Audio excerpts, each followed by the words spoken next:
How you doing? Look up. Welcome to Boulder Rotary. Please stand as the voice of Jim Williams leads us in the Pledge of Allegiance. If you are able and willing to stand, would you please join me in reciting our pledge? I pledge allegiance to the flag of the United States of America and to the republic for which it stands, one nation, under God, indivisible, with liberty and justice for all. And now for our foundations, let us please recite the four-way test. Of the things we think, say, or do, is it the truth? Is it fair to all concerned? Will it build goodwill and better friendships? And will it be beneficial to all concerned? Will all the members of this club who have a visitor today please remain standing?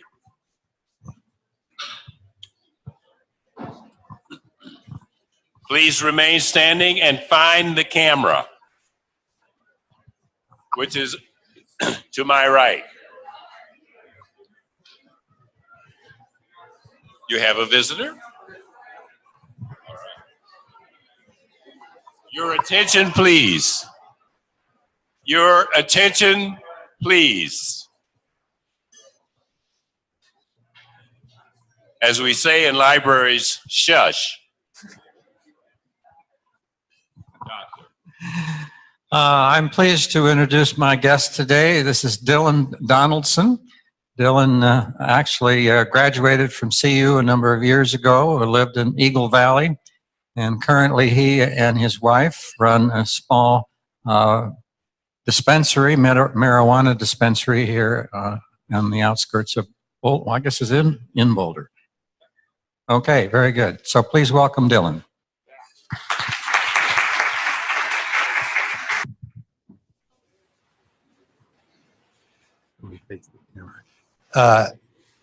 It's behind her.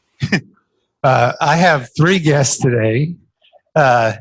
Y'all may recognize this guest, Edie Hooten, who is our state representative, and she's being proposed for membership today.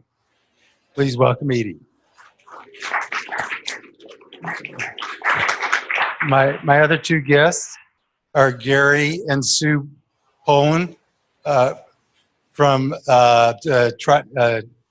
Chapel Hill area, in where Gary is a psychiatrist at Duke, and Sue has fostered 60-odd troubled teenagers. And so please welcome these two wonderful people.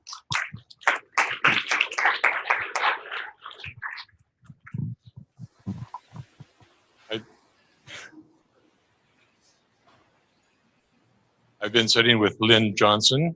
Lynn is normally a guest of Rod Tungy, but Rod had other plans for the day. Lynn has been approved for membership and will be more formally introduced to the club in a week or two. But please welcome Lynn Johnson for today. Welcome, Lynn.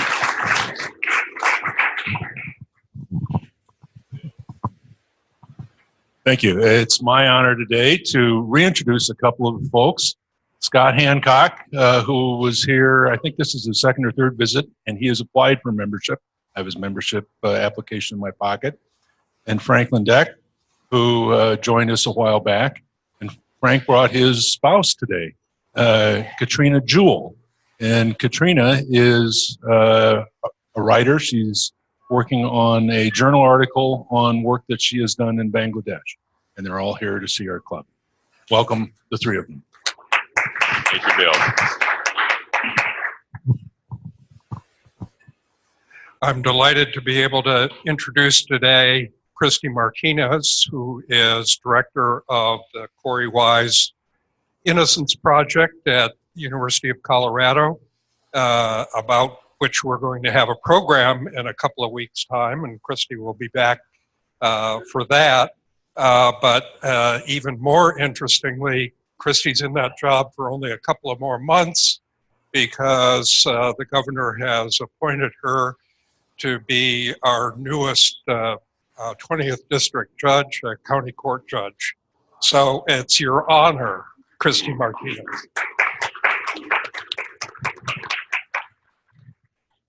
Thanks, Carl. It's going to be great to have Judge Martinez. Michael Doherty and I have been fighting over who gets to introduce Elena Shively, but I got the microphone first, so I won. Elena Shively is just a terrific person. We're delighted to have her here today. She runs the Center for Prevention and Restorative Justice at the District Attorney's Office. She's a great trial lawyer, really a creative person, really committed to restorative justice and diversion, and also a Boulder High School grad. So thanks for being here, Elena.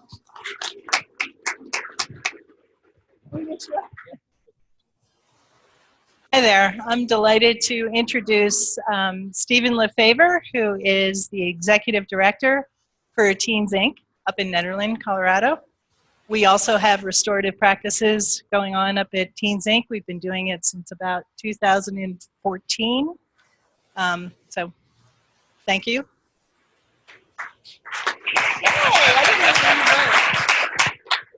Welcome. Jean? My guest today is Joan Card, who may be the only guest with whom you will have no trouble spelling her name, Joan Card. And Joan is an environmental attorney.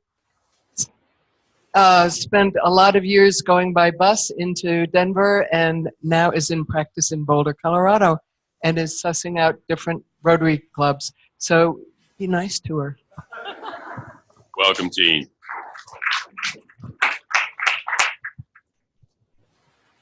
Bobby. Thank you, Jim. I'm jealous of your voice. I have some distinguished guests today. I'm very happy to introduce them, just one at a time. Okay, there you go. Oh, to my left. Oh, you can stand up, Chief. This is Dave Hayes, who is Chief of Police of the City of Louisville. He worked at the Boulder Police Department for several years, worked with Joe Pelly. Dave says that he's a little bit older than Joe Pelly, but he's very much better looking than Pelly. Sheriff, he just told me to say that. Okay. So I'm very happy to have Dave Hayes with us. Thank you, sir. Our next guest is Bob Morehouse. Many of you know Bob. He's very active in community affairs in Boulder, in progressive causes.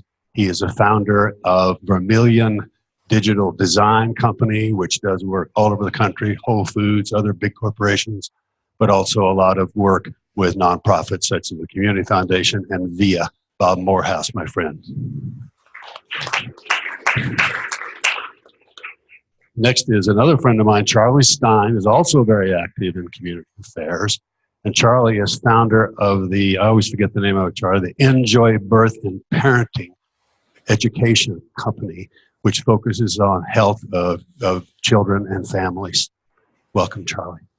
And then my last guest, very much least, is Matt Clark. We were raised together in a small town in northwest Missouri. Our parents were friends, our grandparents were friends. Matt knows more about me than any other living human being. And anything you ask him, it'll probably be a lie, just telling you. So Mac was, we didn't think he'd get through first grade, but he became a PhD of education. He became the Deputy Superintendent of Boulder Valley School District, and then interim director of the Boulder Valley YMCA, and now is happily retired again, my friend Matt Clark. Welcome, Matt.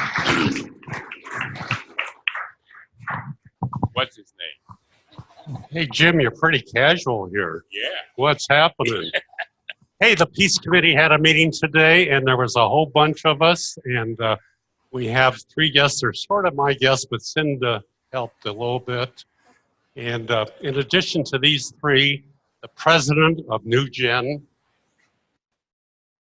Roberta, is here. And we have here Christina Powers, who's a singer and musical ambassadors for peace. Then we have a Rotary Fellowship Scholar, Peace Fellow, Lauren is the new program chair for Peace Jam. She was a Rotaractor back at Northwestern. And anyways, long history. And then Randy and I, our ancestors were buddies back in Tennessee. And then we met again at the Alamo. And here we are one more time in Boulder, Colorado. He's the CEO, Executive Director of Institute for Sustainable Peace. Thank you.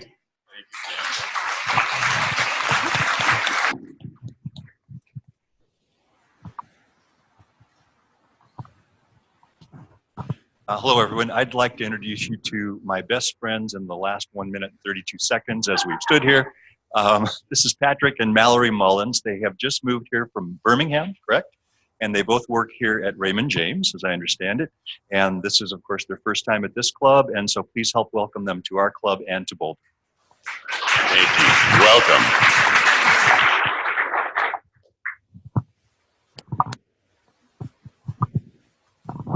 Thanks, Jim.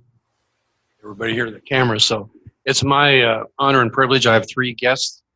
Some of you know these individuals, but it's certainly my honor and privilege to introduce both Phoebe Norton and Barbara Ryan. They were previous executive directors of Mental Health Partners, and I have some big shoes to fill because foundationally, these are the 2 leaders who have created this wonderful organization we have in Mental Health Partners here in Boulder, Colorado. So it's nice to recognize them here and have them here as my guest today. And to my right is Natalie Trombley. She is our program manager for outpatient and adult services up at Ryan Wellness Center in the Phoebe Norton. So Natalie works Phoebe Norton's building, and Barbara's building is right next door. So thank you, them, and please recognize my guest today.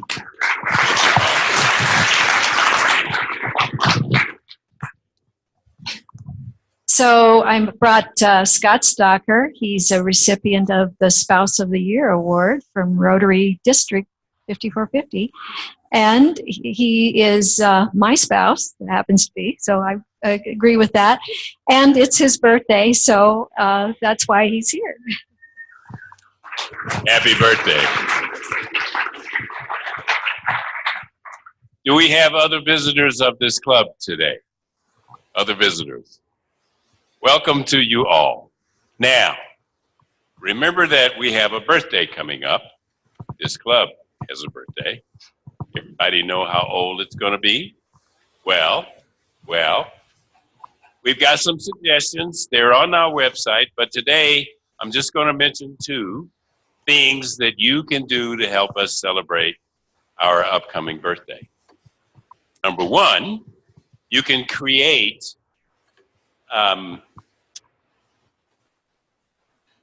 plaque or a poster of the 4-way test and post it in your office and point it out to your colleagues.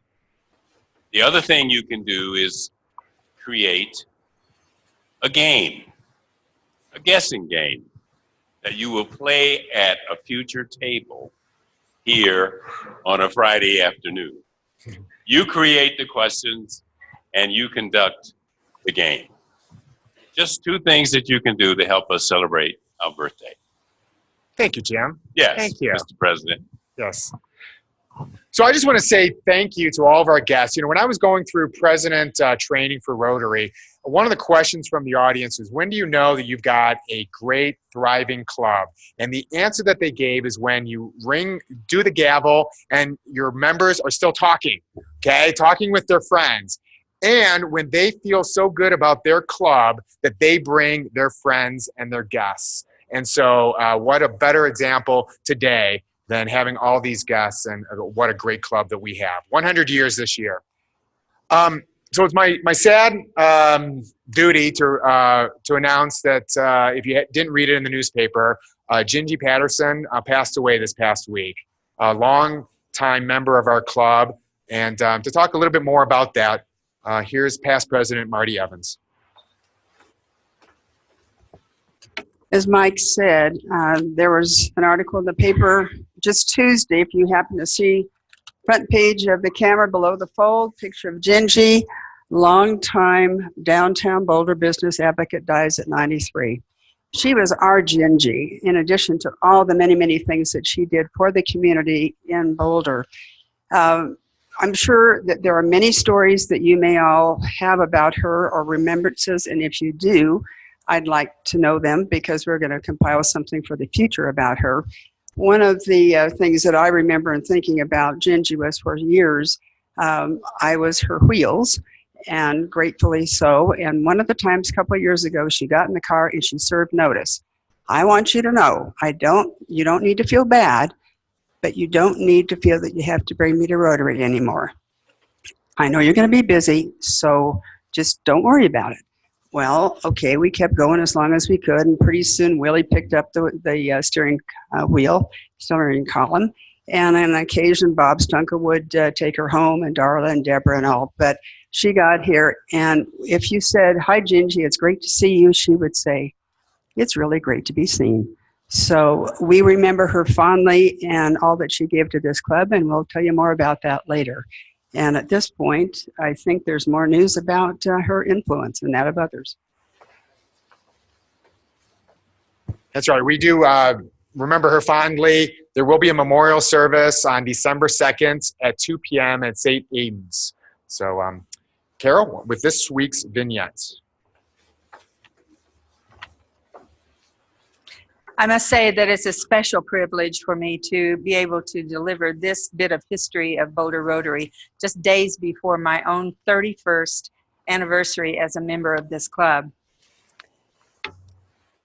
A Daily Camera story on July 13th, 1987 was headlined, "Service Clubs Admitting Women." The story said that Boulder service clubs were dropping bans against women members in the wake of 2 United States Supreme Court decisions that call such bans discriminatory. Then President Lynn Kirkendall said Boulder Rotary was, quote, planning to move ahead, and the club would probably start admitting women in about 2 months.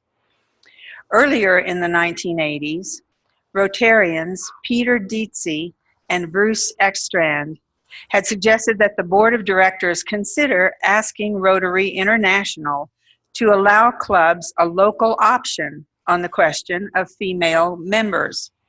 Several votes by the club were inconclusive. But after the Supreme Court ruling in 1987, the club revised its constitution and bylaws to affirm it would not discriminate on the basis of gender. On November 20th, 1987, Carol Riggs and Alice Siegel were initiated as members, followed by Carol Griever Gray, Mimi Schrader, Virginia Patterson, Lee Carlin, Risa Palm, Enid Ablowitz, Janelle Dart, and Jerry Mark. I believe that's Jana Lee Dart, and Jerry Mark. In 1988, those pioneering 10 women presented a program for the club, emceed by Virginia Patterson. They were asked why they joined, and here are a few of the responses. Carol Griever Gray said, "It made sense to me to extend special friendships and to serve the community at the same time." Jerry Mock said, "I always associated Rotarians with the type of people who make things happen." Carol Riggs Husted said, "I couldn't believe there were organizations that depended on business people that wouldn't let women in. Now it's my turn." And finally, this is the best of all.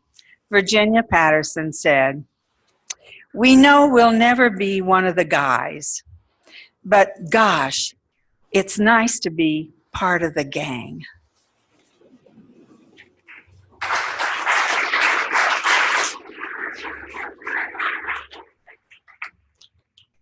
Okay, this past week was World Polio Day, and so Bill Anderson's going to talk with us a little bit about Rotary and polio. While he's coming up, we have a video that Daryl and Sally made.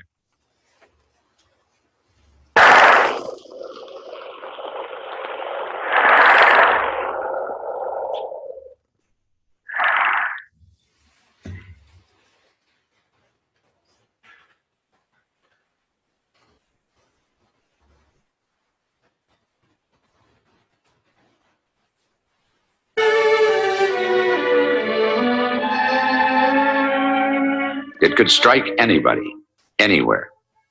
It was so devastating that many of its victims were paralyzed in spirit as well as body.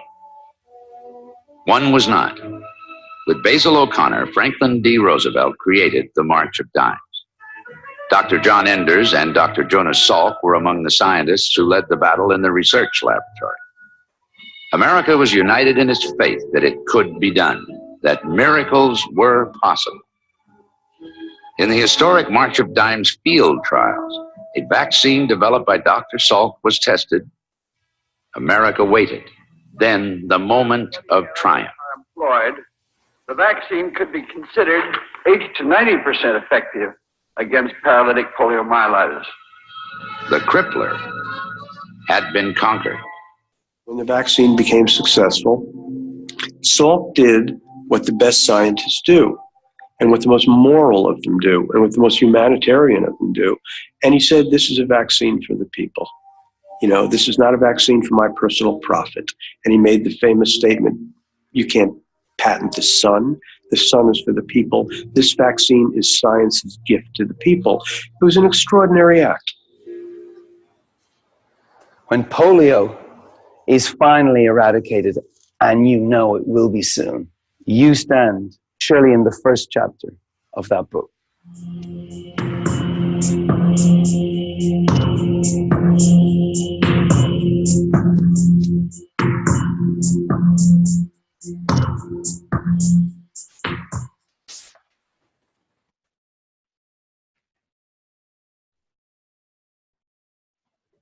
Hi, folks. My name is Bill Anderson, new Red Badge member. I did a short book report on where polio stands now, what's happened since the global polio eradication efforts began. And Fred and I are going to try to work together on making the slides work. If they don't blame us. And I'll try to be quick because Bobby threatened to beat me up if I'm not fast. Chief Hayes, I may need your help. I don't know where you went. So to start with, the Global Polio Eradication Initiative began approximately 30 years ago, and it is the largest public-private partnership in history for health effects. And in particular, 200 countries and 5 primary partners have been involved in the partnership. The first you all may be familiar with, it's called Rotary International. In addition to Rotary, the World Health Organization and the U.S. Centers for Disease Control, as well as UNICEF and the Bill and Melinda Gates Foundation have been the 5 primary partners that worked with GPEI to work on eradication efforts. And if we advance to the next slide. So I wanted you all to just know a little bit about the numbers, and having been involved with the organization at Rotary so much longer than myself, maybe some of this is new to you and maybe it's things that you know, but I thought the facts were quite fascinating. So there are 3 countries left that still have endemic problems with polio. That's Afghanistan, Nigeria, and Pakistan. And those are the places where a lot of the eradication efforts are focused at this point. Another 3, there are 3 types of wild polio virus. Type 1 is the only one that's still active. Type 2 has been eradicated. Type 3 has not been seen since 2012.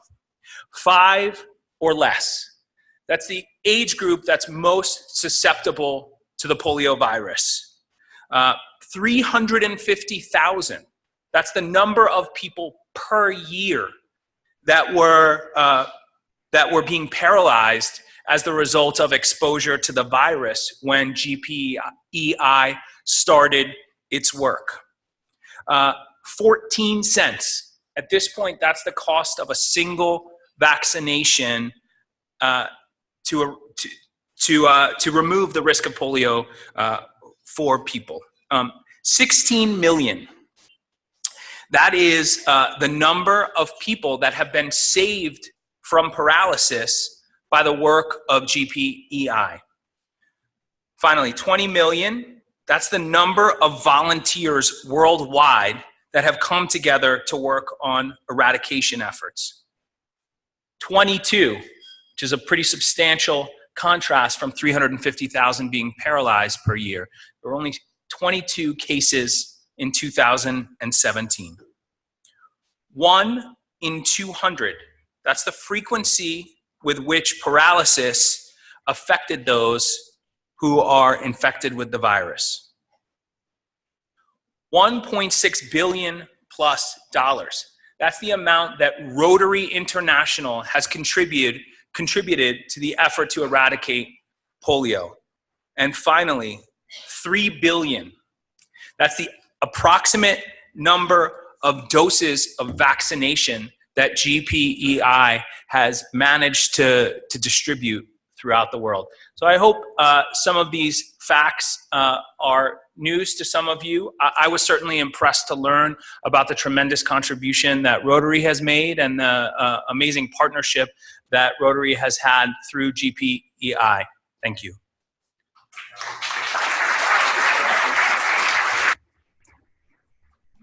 Thank you, Bill, for standing in for Carl Tinsman, who is a world polio expert, member of this club. And I think many of us know that he recently had a stroke, but he has been part of this polio eradication for decades. So before we go on to our panel, we have a new member, Robert Urban, and introduced by, what's his name? Sam, come on up here. All right.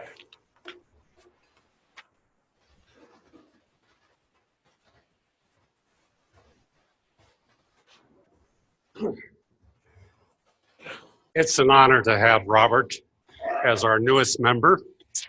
He married my niece a number of years ago. And his father-in-law is a member here too. So we got our eyes on you, Robert. Robert came to the United States from communist Czechoslovakia when he was 4, right here in Boulder. His dad hardly spoke English, but passed medical examination, became a doctor in Arvada, I think, for years. Robert went to Regis, and from that he went on to the University of Texas, good place, worked as an engineer briefly, then he became a licensed stockbroker. Then he went to law school. Graduated from the University of New Hampshire with a JD degree and a master's in intelligent property, and did that all within 3 years. And he passed both bars, patent and the Florida bar. And this piece is really impressive because the first night that he was studying at the library in Miami, he met Laura. And after a short conversation, he went back to his study partners and said, I just met the gal I'm going to marry. And sure enough, not too long later, 6 months. I didn't know about you, Sam. Oh.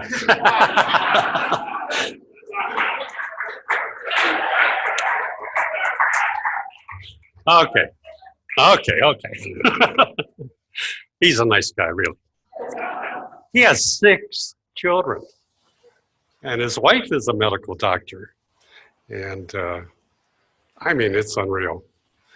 Anyhow, he can't keep a job. He used to practice law and he used to sue insurance companies. Now he owns the State Farm Agency out here on Broadway. He's very, very, very busy with all of his kids. 3 are in college and the other 3 are coming soon. The youngest one is 7th grade?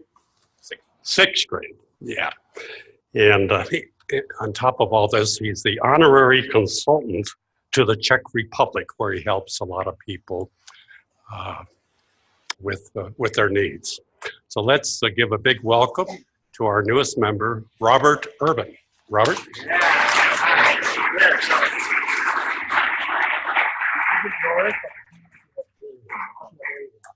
Hey, here, you get a gold star too. I get a gold star. Yeah, that's important. That's important. All right. Bobby, come on up. We got our program going on.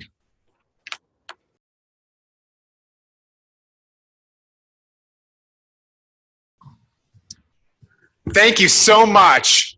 So we're running just a minute or two behind. We really want to celebrate our birthdays. One announcement, and then I'll have you off to the weekend. So, George?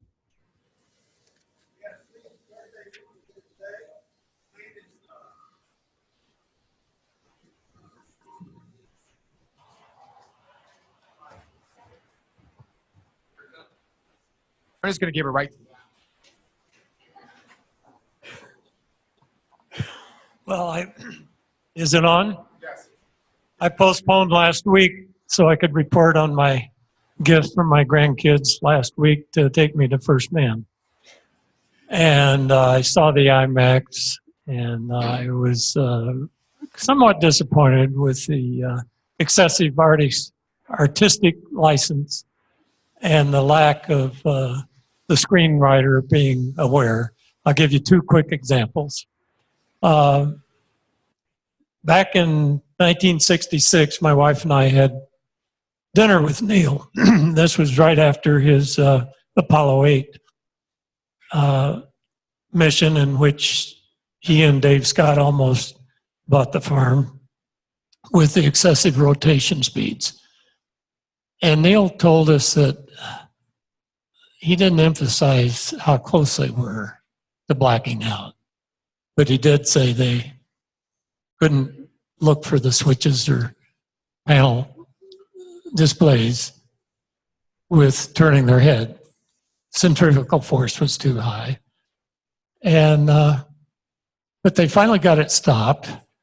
And then the last part of the story was about the emergency rescue, because they landed 500 miles off of Okinawa while the carrier was sitting in Florida, or in the Atlantic, off of Florida.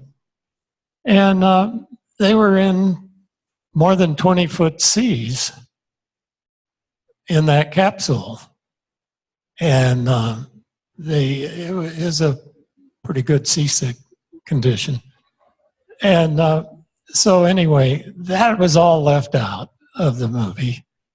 And just 3 years ago, I was writing my memoir, and I couldn't reconcile the wave heights on the NASA website. I got to thinking I was the only survivor of that dinner with Neil. And so I then thought, well, gee, Dave Scott was in that capsule with him. And I'm very close friends with him and communicated with him. He said, Wayne, you've got a better memory than most at NASA. He said, there was a 20-foot swell in that, and that reconciles your memory on that. And the other quickie was 50 years ago last May, I was with Neil when he ejected out of my LLRB, and he didn't have a scratch on him, but the movie blooded him up, and all he did was he started losing control of his speech. He bit his tongue on the rocket ride on the ejection seat. Didn't know it, and it was swelling up. He couldn't talk. In Dubach. Oh, thank you.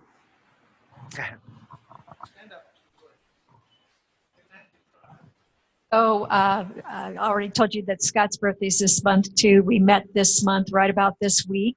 True confession, he bought me my first illegal beer 1 week shy of my birthday. My dad bought me my second one a week still before my birthday. But we've been pretty good since then. So thank you, and enjoy being in Rotary. Happy birthday. Thanks. Great. Thank you. Thank you. And happy birthday, guys. When it's your birthday, anytime during the month, you get to sit at the table and, talk, say whatever you want, which is great. So one announcement. Our Roaring Rotary 1919 signature event is next Saturday, November 3rd. We have 140 people who have signed up for that. And I'm going to guarantee two things. I am going to guarantee fun, and I'm going to guarantee friends. The third part you have to help me with, which is the fundraising part, okay? So when you show up there, I'm going to make a great argument for why you should spend $100 on a $50 gift certificate, okay? Because you're going to be so motivated of the great works that this club does towards the scholarships and all of the youth programs. So I'm really looking forward to it. I said that the last time you could buy tickets was 2 days ago.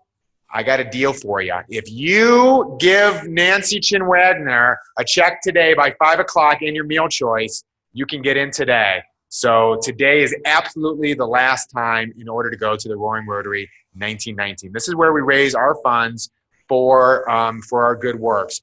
The club has been so generous so far, and I know that this has been been a year of many asks. When we talk about our 100th year, our Club 1919, this is another way that you can give, and so I'm really going to make that argument to you why your money is well spent by giving it to our charities. So the very last thing I want to do is end with some gratitude. We are in the best place, the Boulder Jewish Community Center, to have a meeting in this entire city, and I want to give thanks to Jonathan and Sarah in the back. Stand up, guys. Executive Director and Executive, yep.